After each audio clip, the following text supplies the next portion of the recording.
Well, hello everyone, and welcome to our keys to having a successful transition to life after high school for students with disabilities, what parents need to know.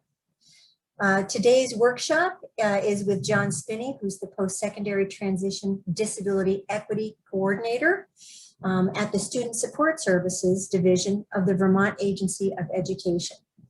All of our workshops, including previous ones, are recorded and can be watched on the VFN YouTube channel. The link to our website, which is vermontfamilynetwork.org, and everyone who registered for today's workshop will receive a follow-up email with a link to the recording. So again, thank you so much for joining us. Vermont Family Network has been serving families of children with special needs and disabilities and the professionals who serve them for more than 30 years. We are the federally designated Parent Training Information Center, the Family to Family Health Information Center, and the Vermont chapter of both Family Voices and Parent to Parent USA. Today's workshop is being recorded, so please keep that in mind as you share information about your situation in the chat. These sessions will include live captions, and if you want to turn them off, click live transcript and hide subtitle. If you're comfortable, you're welcome to turn on your camera. You can ask questions using the chat box, which you'll see at the bottom of your screen. Please feel free to share information or links to resources that you found helpful in chat as well. We all know that we can learn a lot from each other. So without any further delay, I'm really excited to introduce John Spinney. John, thank you so much for joining us today. We really appreciate you being here. Thank you. Thanks, Martha. Hi, folks. I'm going to share a couple photos and start sharing a little bit of my story before I get into some more of the nitty-gritty information that I want to help you understand. I've done all sorts of kinds of presentations over the years. This one's going to be a little different. I've been at the Agency of Education for 16 years. I started out as the residential review coordinator and was heavily involved in coordinated services plans and interagency planning and placements and least restrictive environment. And after about 3 or 4 years, I shifted into transition planning. And that's been my primary role at AOE.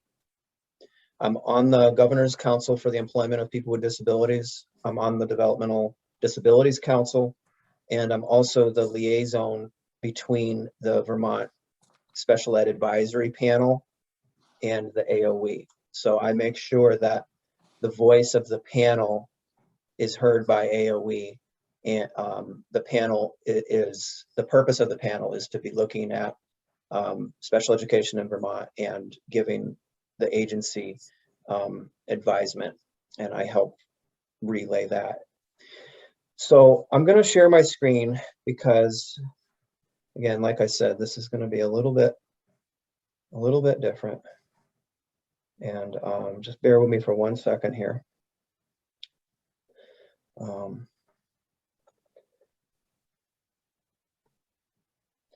Okay, so you should see my screen here. So I come from a pretty big family. My 2 youngest brothers both have Down syndrome and were adopted as infants. And so right here is Ben, and right here is Matt. There's my brother Brian, my sister Megan, and that's me, my dad, and my mom. And so Ben was actually adopted through Wednesday's Child, which is a program in Boston for trying to find homes for difficult, sort of medically fragile or infants with disabilities that are hard to find homes for. And we adopted Ben as an infant, and then Matt we adopted from another family. And both of my parents worked in education. My mom, so we grew up in southern Vermont, in Guilford, and went to Guilford Elementary School. And if you recall, so IDEA was passed in 1975. The Brandon Training School wasn't shut down or decommissioned until 1993. So in the early to mid 80s, when Ben was heading into kindergarten, I was in the 4th grade, and the school told my mom that he needs to go to a residential school. He can't be served here. And my mom said, nope, IDEA was passed and Ben should go here. And my mom especially, and my dad supported it as well, but my mom was really the voice of it and took the brunt of the challenge on herself. And I'm going to try not to get too emotional here. Just give me one second. So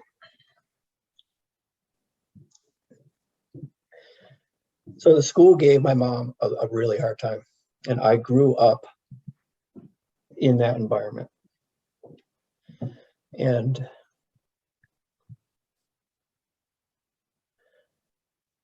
that drives a lot of my work today.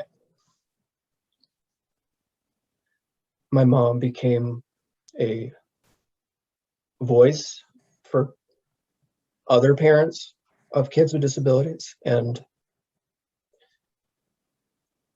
help them navigate the process of ensuring that the school can provide services. And this is in the early days. This is before people really knew how to do inclusion, or it was called mainstreaming back then. And she had a constant challenge and a fight from the school. And so Ben, the older one right here, he's very easygoing. He's actually now, I'm going to get to a more recent photo, but he's been employed for 25 years. So Ben and Matt are now 37 and 39 years old. Ben has always been very easygoing. He graduated high school from CBU with a job at Hannaford's, and that he performs very well. And he's actually moved through and improved, had further access to more jobs. However, Matt, right here, this little bundle of joy, Matt also is on the autism spectrum and can be very oppositional defiant, can have very significant meltdowns. And the school had a very hard time with him. And so he needed some specialized placements a few times throughout his time in school. And he actually landed at the Belkate school in his last 2 years. And I can't say enough good things about Belkate and Jesse Bell. They are one of the most dynamic independent schools in our state. And I'm very familiar with what we have. I used to have to review a lot of these schools. And Jesse Bell creates an environment that is very supportive of the family and the dynamic of the family and the very individualized specific dynamic for that student. At any rate, Matt graduated high school, but was always harder to find employment for him because of a lot of the behaviors that stem from being on the spectrum, actually. And things like very, very specific, very, very challenged with transitions and just transitions throughout the day.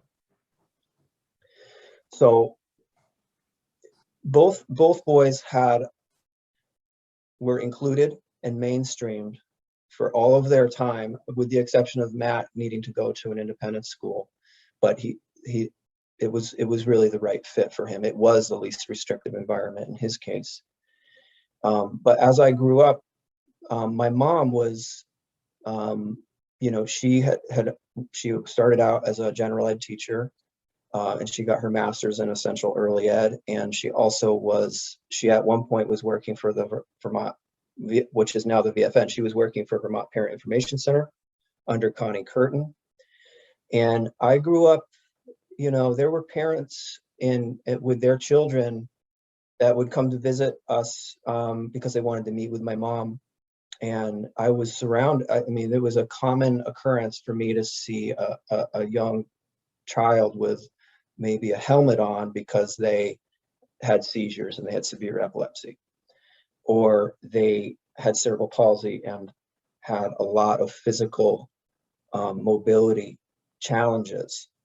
And I know that people who are not exposed to that have an awkward type reaction when they see people with intensive needs. And for me, that I am very grateful for being exposed to that and the different kinds of children and families in Vermont that have disabilities. And it was through my mom's work within education and the disability world. I also want to point out something as to the importance of inclusion. Most of Matt's meltdowns, which are really few and far between these days, but they do happen. Just had one on vacation about 3 weeks ago, but that was only one meltdown. All of them, in his case, stem from not being included. So if there's a time where he can't be a part of something, that's a trigger for him, and I totally get it. And I think it took people a while in my family to really understand that. And so he's always included, and as best we can. For example, on vacation, he and my wife needed to bike back to where we were staying.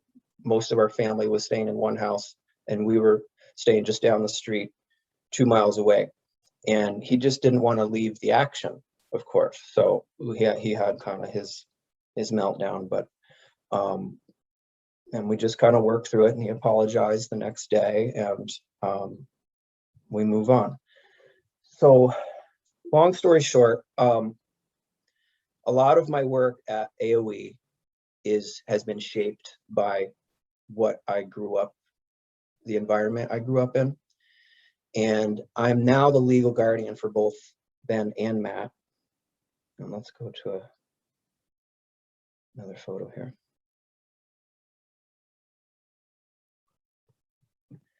So as you can see, here's Matt on the left, and here's Ben.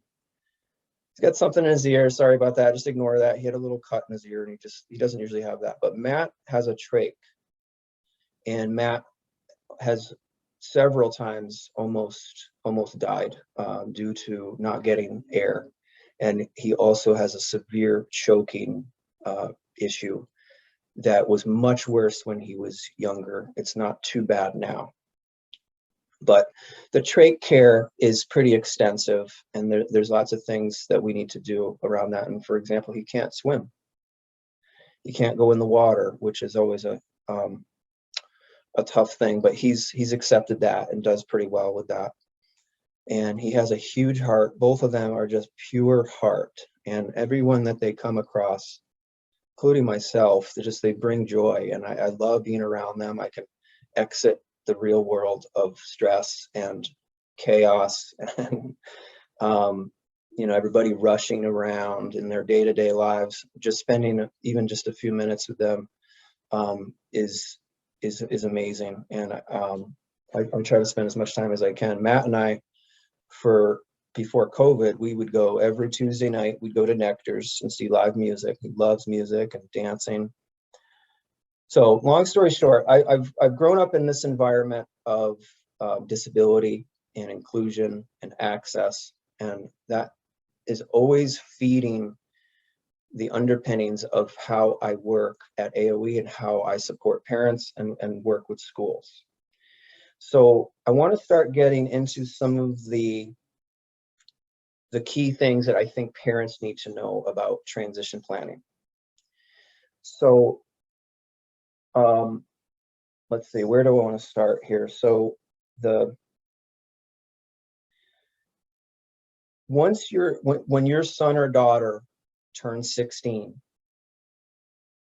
and if they're on an IEP, if they've already been on an IEP, when they turn 16, they should have something called a transition plan. Basically, that plan is to help them be ready so that when they leave high school, they already are either employed or have had some good work experiences, or maybe have had a chance to try out a couple different types of jobs, or maybe even try out a dual enrollment experience. Long story short, that process is designed to kind of level the playing field with their typical peers. So that transition plan should dig into what are their preferences, what are their interests, what are their aptitudes related to employment, their strengths, their needs, okay?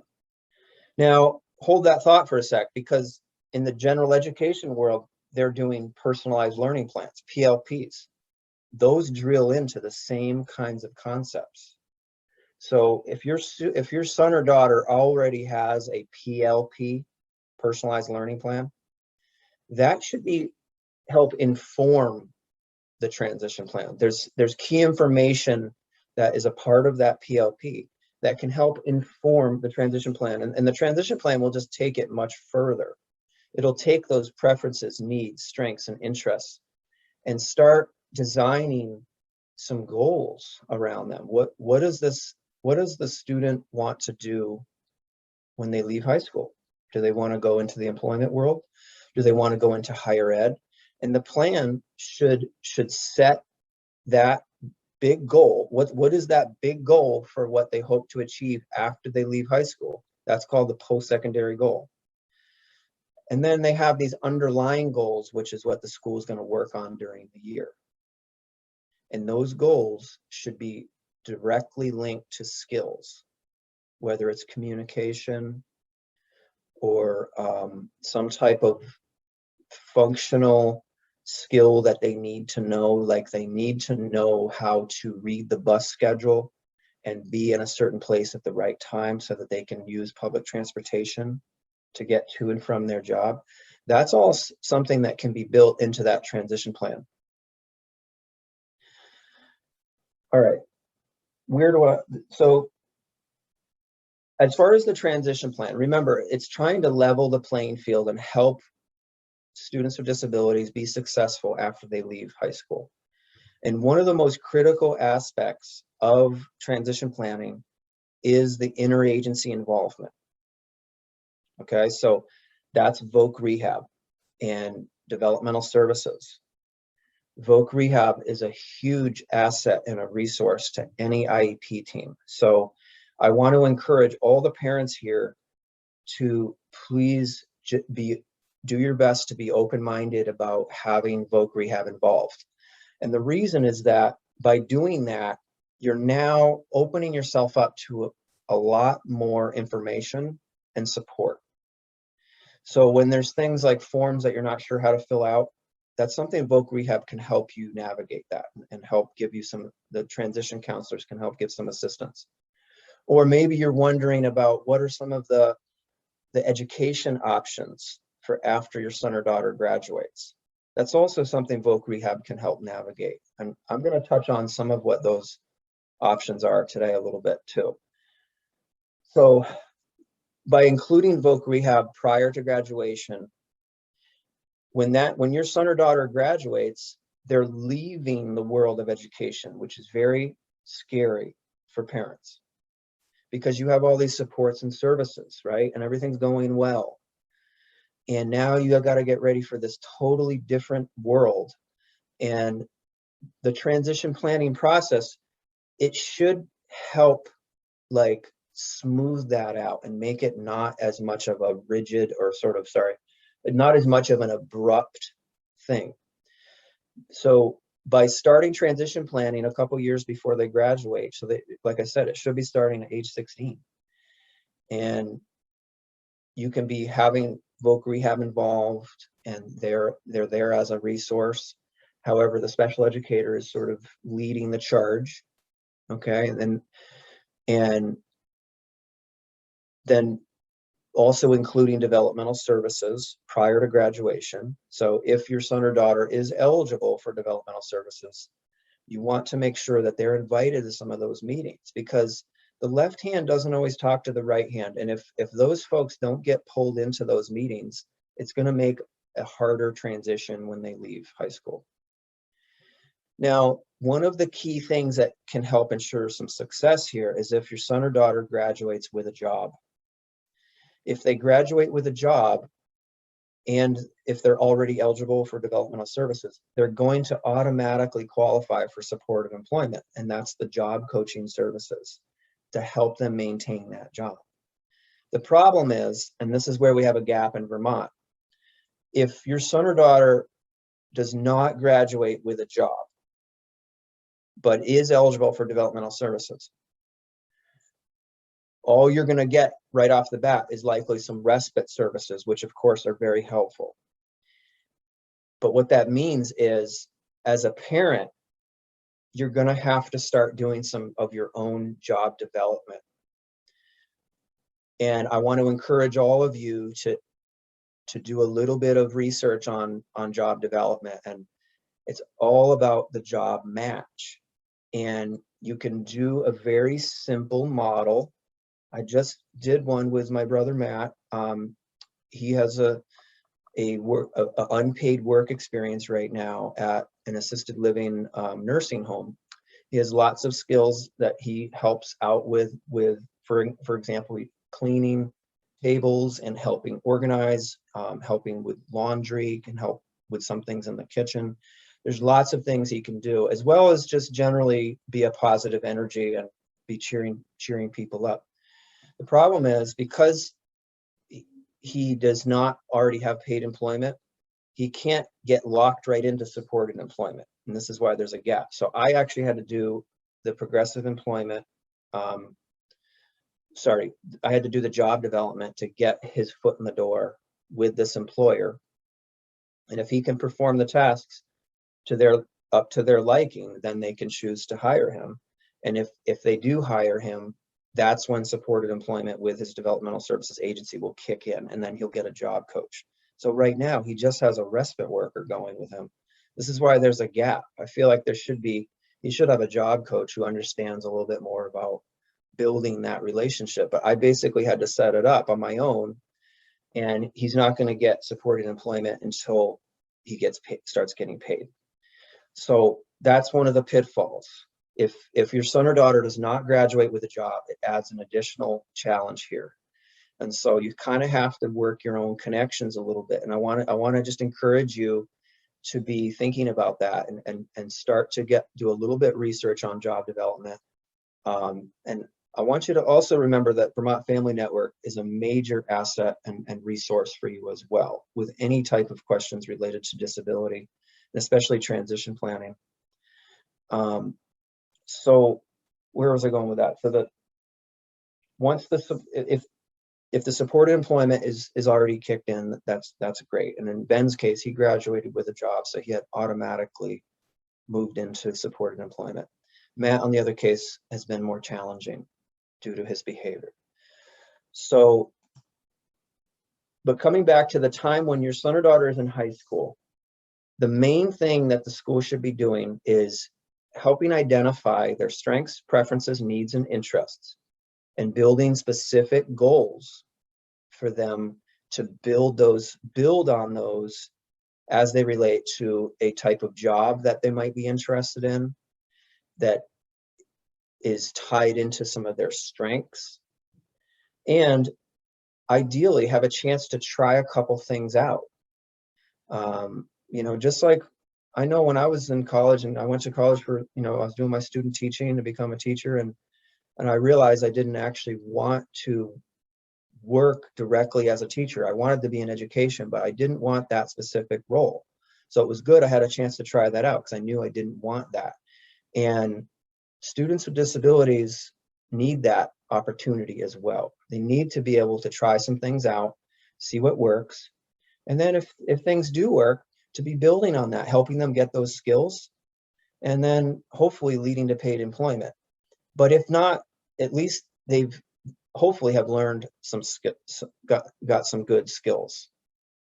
So as far as some resources, Rachel is going to post a link in the chat that is a link to our secondary transition resource page at the Vermont Agency of Education. And a lot of it might not be of interest to you, or maybe it will. It depends on how nitty gritty you want to get into this stuff. But I want to point out a couple key resources to take a look at. One of them is the graduation readiness tool, which is on that page. The readiness tool is something that was designed a couple years ago so that teams have a more objective way to look at what does this student need in order to graduate. Now, I want you to, one thing to remember is that for a student who's on an IEP, graduation is not just about meeting the credits or the proficiencies. That's a red flag. If you are getting this message that, oh, they've met the credits, they've met the proficiencies, they're ready to graduate, slow down. Let's look at the readiness tool. There's about 13 or 14 things, and probably it's somewhere around. There's a number of things that I've pulled together that should be considered by the team. And that tool is really about encouraging a discussion with the team. And I always encourage IEP teams to use that tool starting as soon as really, as soon as you start doing the transition plan. At least you could really start doing it even earlier than that. But every year as a team, take a few minutes to look at the readiness tool so you can determine, are some of these things that we're going to build in this year, or are we going to do some of that next year? Just having a little bit of a look at where we are right now and a little bit down the horizon toward closer to graduation. You just don't want to get all the way close to graduation and then not have done a lot of those things. Okay. Students with disabilities, students eligible for special education need to have received reasonable and appropriate access to transition planning. And that's kind of that's sort of my agency of ed hat on. As a legal guardian for these two guys, they need to have received access to transition. They need to have received a chance to try out a couple different work experiences. And there's no requirement, there's nothing in the rules that says the school has to get them a job. That's like a major bonus. It's something we all hope that our schools can provide, but it's hard to set that as an expectation per se, because it's very difficult. I mean, it's very difficult to get paid employment. So at minimum, the school should be providing guidance to your son or daughter as to drawing out what are their strengths, needs, preferences, and interests, and building specific goals into the transition plan that are going to help them after they graduate and hopefully get paid employment. And if they don't get paid employment when they graduate, that's where, if you have voc rehab involved still, because you pulled them in when they were in high school, they're going to be a resource for you. And because, developmental services, they are definitely a resource, but they're going to be limited in how they can help until that your son or daughter gets paid employment, which is then going to come back to putting some onus on you as the parent to do some job development and just work some of those connections. Who does your son or daughter have a good connection with that has something to do with some type of business? Or is there something that your son or daughter is just really good at, but doesn't really have a relationship yet with a business that is doing that? That's where it's like reaching out to the owner of that business or the manager and just putting it out there. Hey, my son or daughter is very good at XYZ. Would you be open to them coming with their respite worker to perform some of these tasks and try this out? And if they can perform, then you can determine if you would like to hire them, and just get that ball rolling. Because if it gets rolling, And the employer's like, you know what, this is amazing. They've improved our culture here. They can perform these tasks. We love having them around. Paid employment now, and now you get the additional supported employment services to help keep that job.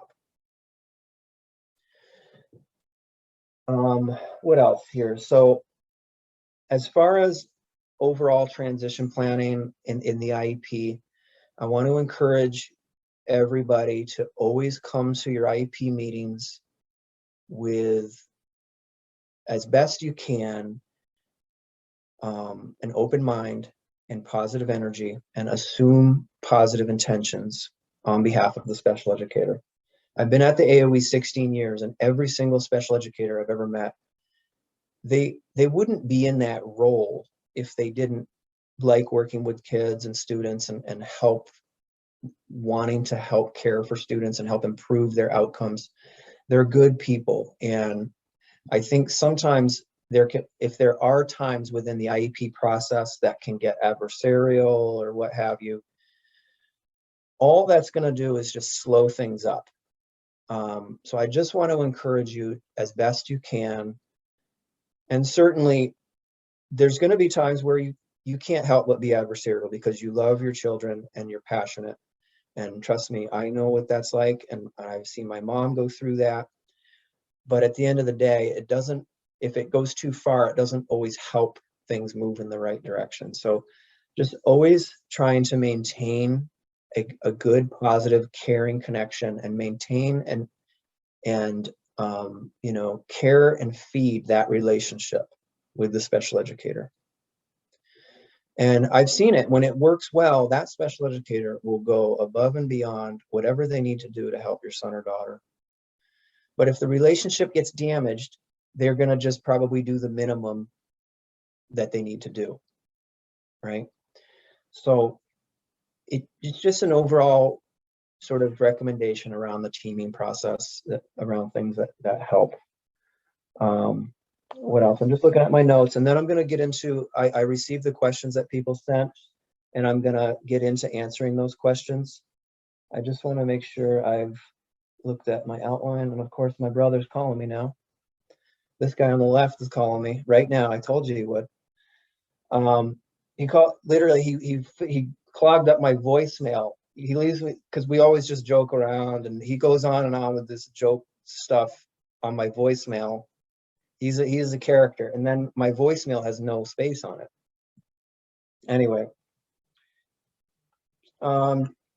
sorry, just bear with me. I'm just making sure that I hit the key items here. As far as post-secondary education options, in the link, I think that Rachel probably put in the chat for the secondary transition AOE resources. If you scroll down, there's a post-secondary education and opportunities link. And that page has a description of the Succeed program, Think College. I think Project Search might actually be on there. I'm not sure. Think College, Project Search, what am I forgetting? Not College Steps. And these are college access programs that we didn't have when Ben and Matt were in high school. We didn't have access to any of that. Those things didn't really exist yet. So that is one good positive thing right now. In this day and age, we have some great opportunities for students. And not only that, the services are, and the array of different kinds of services are more in depth than they used to be. Some of you may know this, but Vermont was the first or second state, I think it might have been the first state, to get rid of sheltered workshops. And there still are some states that do sheltered workshops. Vermont shifted away from that to supported employment. And we were the second state behind New Hampshire to get rid of institutionalization, with the Brandon Training School shutting down in 1993. So you can kind of see, you know, coming back to my story earlier, why my mom had a hard time. I mean, the Brandon Training School was still in operation when she was trying to get Ben into kindergarten. And because of IDEA, she was able to have him go to Guilford Central School. So, and the other key thing is that Ben and Matt have just been included in everything our family has done as best we possibly can throughout life. And I think that is another key aspect too, to be looking at. If your school has your son or daughter in a really separate placement, that's concerning, right? And we want to, unless it truly is the least restrictive environment. So we want to have students, be able to have the social interactions with their typical peers in a natural environment, and as much as we can. All right, so I'm gonna stop sharing for a sec, and I'm gonna pull up.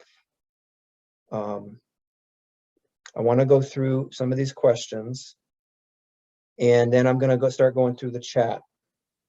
So I have the questions that were sent, and I'm gonna read the question, and then I'm gonna give an answer. And by the way, I want to also make sure that we have time for more questions and discussion. Okay. We do have a lot of questions, John, Okay. in the chat. Thanks.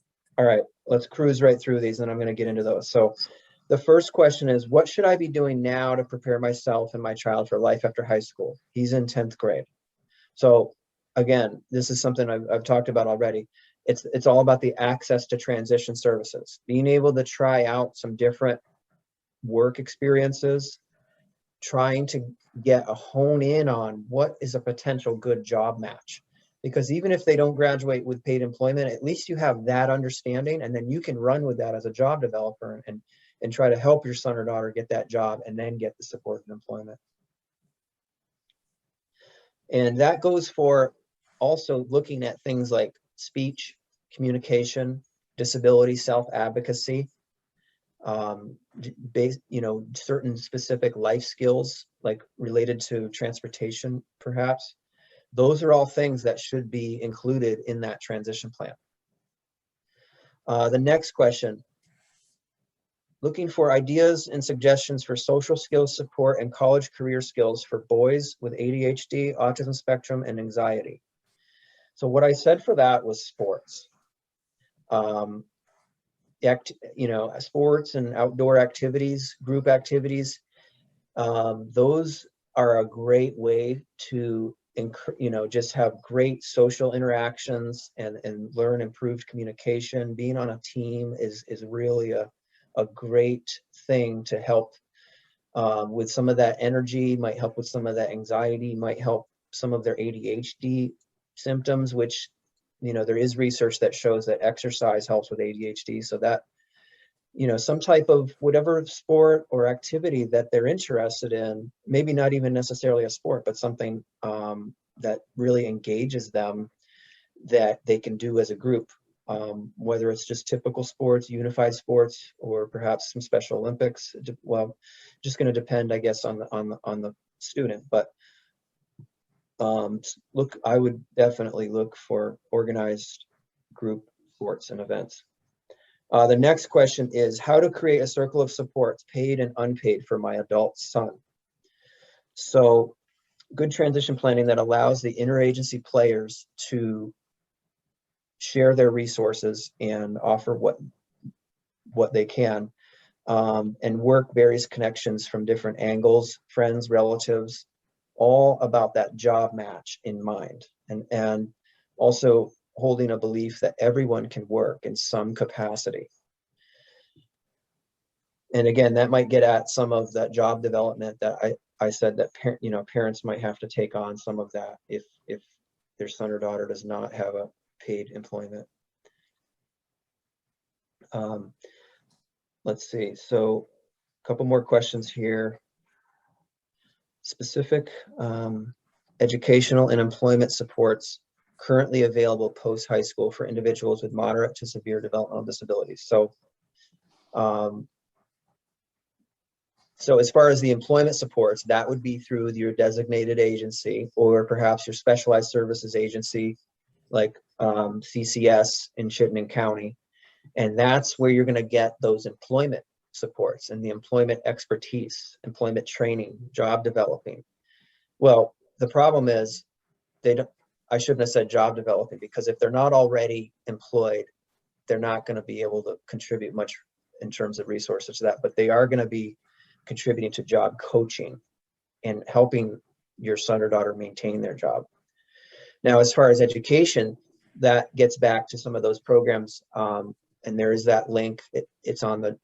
That's in that secondary transition part of the AOE website that talks about Think College, College Steps, the Succeed program.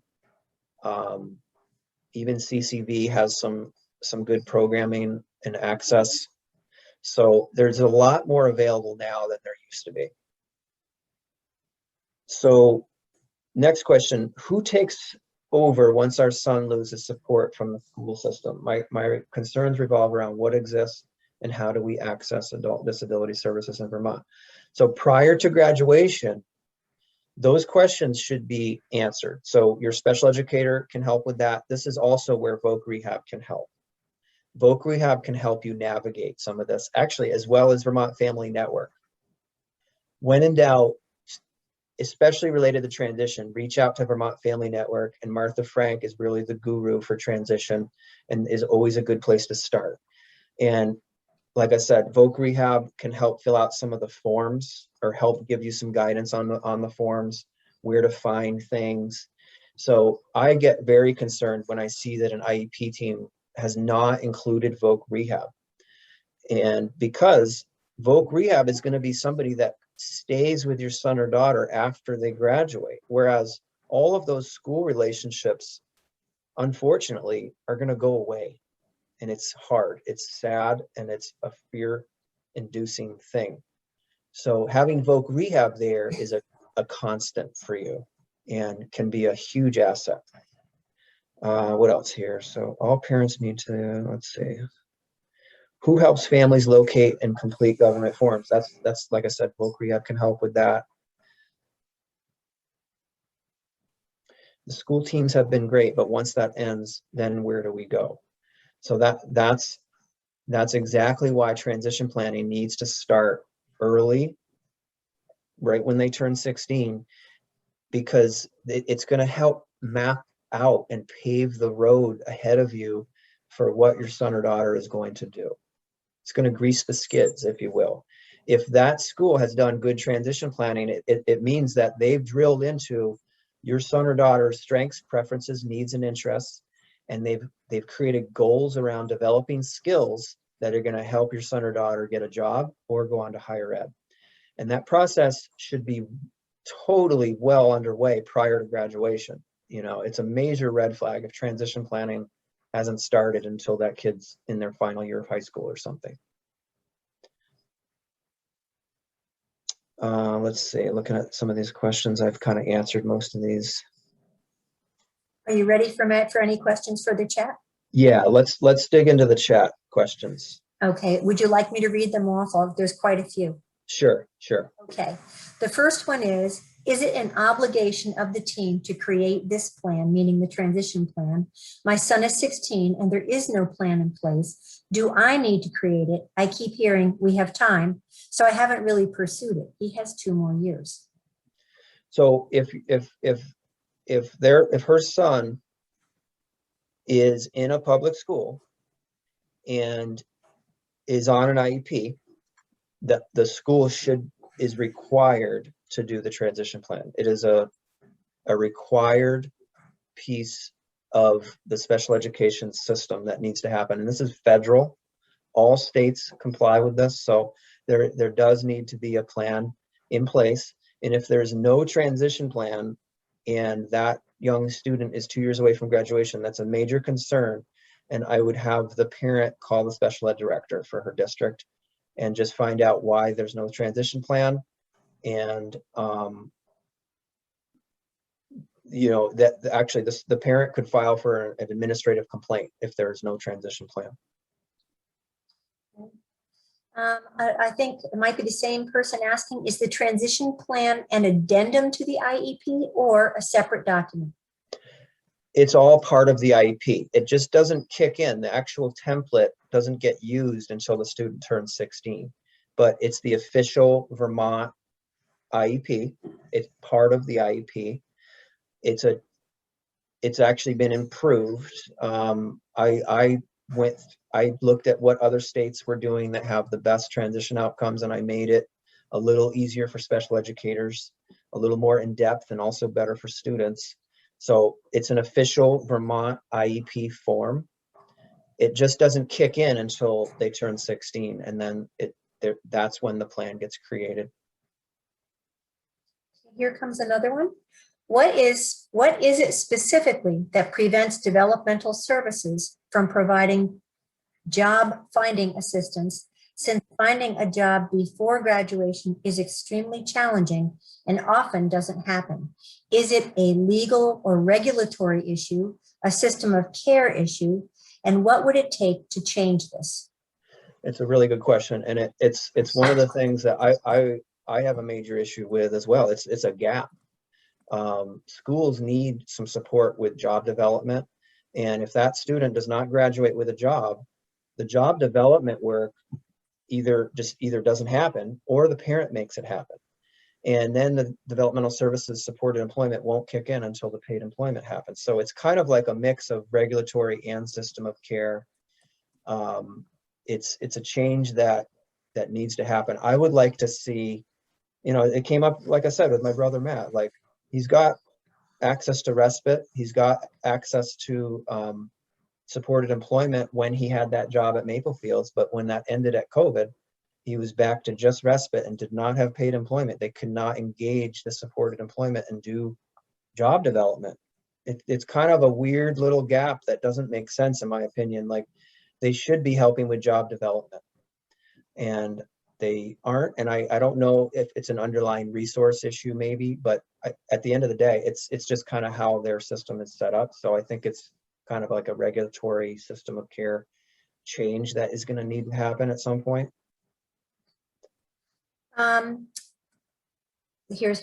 Questions are coming in.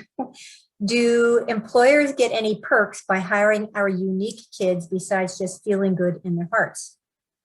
Well, yes. The Vermont Council of, the Governor's Council for the Employment of People with Disabilities every year awards businesses, and that's a major perk. And that actually goes on the news and everything. The business gets a lot of good public recognition.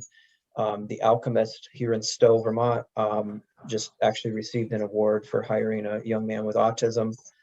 And, he performs his job very well, and people love him there. He's a really good energy and performs his job. And what ends up happening when an employer hires somebody with complex needs is you immediately start to change the culture, and the benefits are huge, because what happens is a lot of the customers that come into the place of business, they can feel that and they sense that, and it makes it a more welcoming environment. When we first got Project Search going down in Rutland, the CEO of the hospital said that Project Search completely changed the culture of the hospital and made it a more welcoming place for everyone. That's great. I'm going to read a question and I'm going to read a response. I don't know if everyone is following the chat, but someone did ask, can I call Voc Rehab myself to get on board, or do I have to wait for the team to make the call? And we did get a response. We have Tara Howe, who's the Voc Rehab Transition Program Manager. And she says right in the chat, you can refer a student directly to us. If anyone has questions about VR, please don't hesitate to contact me. And she left an email address, also Voc Rehab in your area. That's so great. Make Thanks, sure that Tara. was read out loud, and thank you, Tara.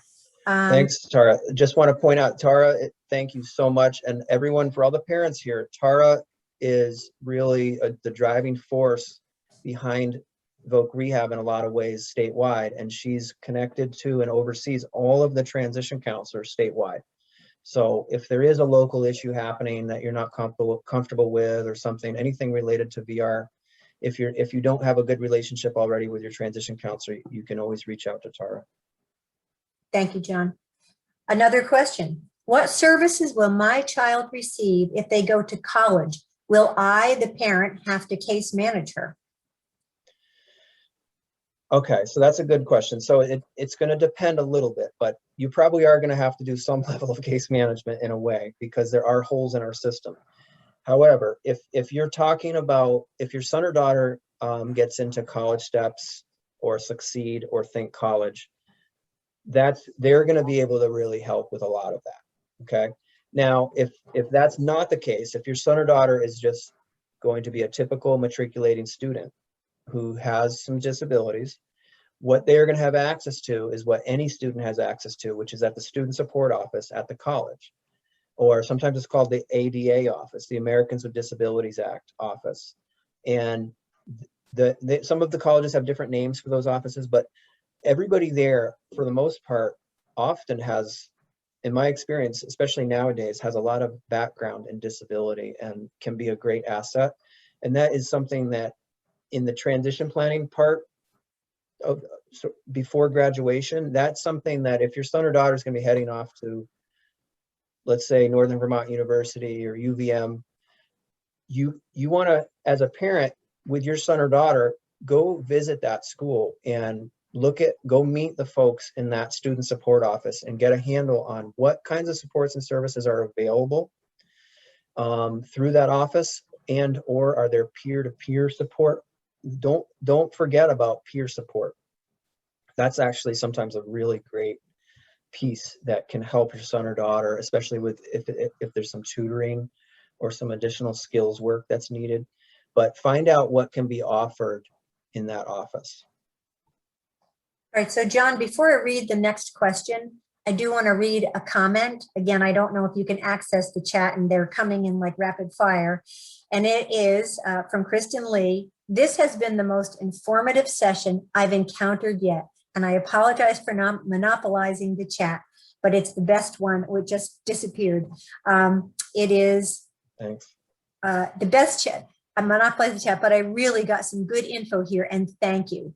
So let me go on to the question that came for it. Thank you, John. We have homeschooled our daughter with Down syndrome for all of her school years. She is 19. We planned on connecting with the local high school to help with transition services when she turned 18, and then COVID hit. How can we access services to help her with transition now? So one thing you could do, and I don't know if the parent would be open to this, is just enroll your son or daughter? I'm sorry if it was, I didn't remember. Daughter. Enroll your daughter in the high school.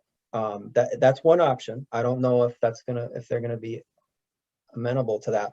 But what that would do is now that school would get your daughter onto an IEP.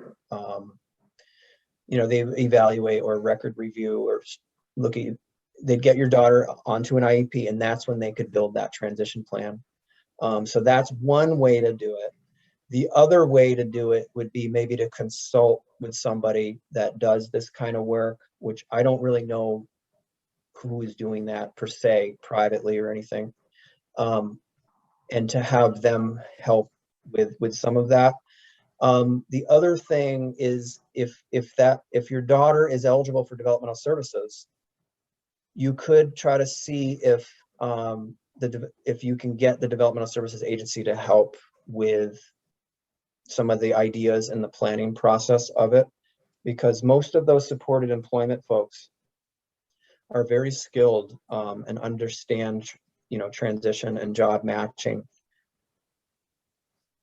John, I have a question about the last question you answered. If someone's been homeschooling all this time and they haven't yet graduated, could the parent possibly enroll the student into the local high school and work a transition plan out with the local district that may not look like attending class, but it may build in some of those activities? Yes, as long as that student's, if they've not graduated and they're under 22, they could re-enroll. Well, in this case, enroll if they've never been in the high school, and the school would need to provide services. Transition services. Yep. Identified. Thank you. That was something I was thinking about. Here comes another one. How do we get our young adults with autism the added support needed for soft skills, behavior support to help them be ready for employment, to reduce their high unemployment, especially as we know autistic folks often have the specialized interests, intelligence that organizations will appreciate, but first our artistic youth need the chance to shine with adequate support. Yeah, so this is why it's so important for students prior to graduation that they get access to work experiences, because there's been research on this. People with any kind of developmental disability, and oftentimes many of the folks on the spectrum, they can't generalize that skill, those soft skills, the actual employment skill. They can't generalize them unless they're actually doing it. They have to be able to be actually at that place of work, practicing it with a job coach, or even if it's just a respite worker, it's better than nothing.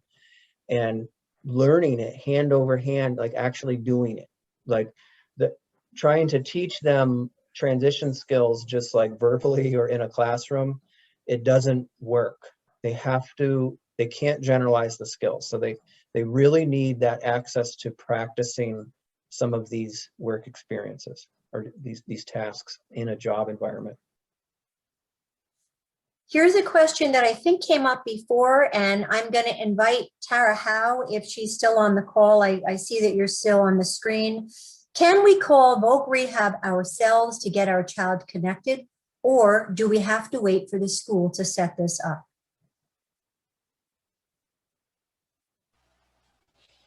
Hello, everyone.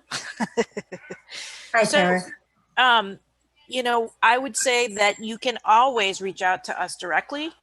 I also worked in the field, and what I would typically do if a parent reached out to me, my next step would be to find out who the special educator is and connect with them directly too, and make sure that we are all on the same page. But I think you can always connect with us directly. John, is there anything you want to add to that? Thank you, Tara. No, that's pretty good. That's all. That summarizes it. I mean, just, you know, you want to remember that within the transition plan and the IEP, the school is required to be hitting, there's actually 8 elements of the transition plan. I didn't want to bore you or make it too difficult to understand today. That's why I wanted to just not use a PowerPoint or anything, but there's actually 8 critical things that need to be included in that transition plan. And one of them is inviting outside agencies. So if you look at that transition planning resource page we linked in the chat, there's some example transition plans in there. You can kind of see what it should look like. And Voc Rehab should always be invited as long as the school has got consent from you. And like I said, they're always an asset. So, and you might not necessarily know how they're an asset right off the bat, but you'll start to realize it as time goes by.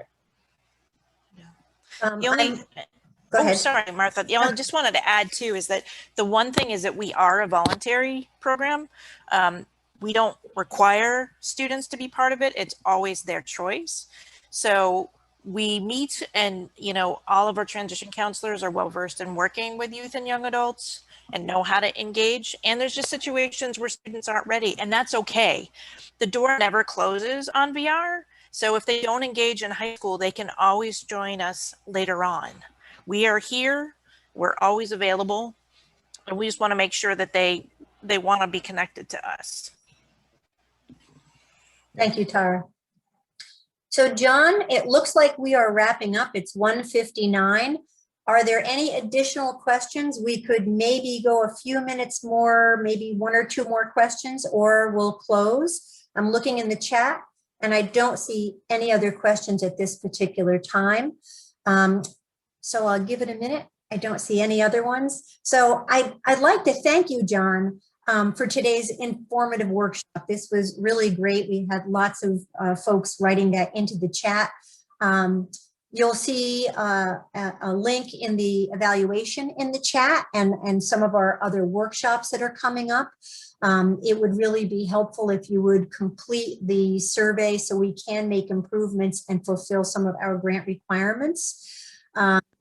We do have many more interesting workshops coming up, and you can find the details for that on our homepage of our website, vermontfamilynetwork.org, along with the links to the previously recorded ones. We have tons of information on our website, and getting connected with us is really very easy. You can follow up on Facebook or join our closed Facebook page if you're a parent.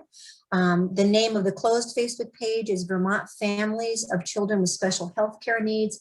You can also sign up for our monthly e-news or check out our YouTube channel. So before we close today, again, John, thank you so very much for offering us this workshop today. This really was great, and we so appreciated everything that you've shared. Please, folks, give us a call at Vermont Family Network. Lots of great things coming up here. Thanks, John. This is great. Thanks so much. This was wonderful. Thank you. Really wonderful presentation, John. So Thanks, please don't Martha. forget. Go ahead, John. There was one last question that just came in, and it was, does voc rehab include students leaving their high school campus for work? Yes. Remember, VR is going to be sort of like they're going to be a team member that's going to be there for resources and support during their time in high school transitioning, as well as when they leave high school and they graduate. So yes. Perfect. The other thing I'd like to put a plug in, there is something in Vermont called the Youth Advocacy Council, which is hosted by Vermont Family, by Vocational Rehabilitation and lots of other partner agencies. This fall, we are looking to recruit new members for the Youth Advisory Council, so stay tuned.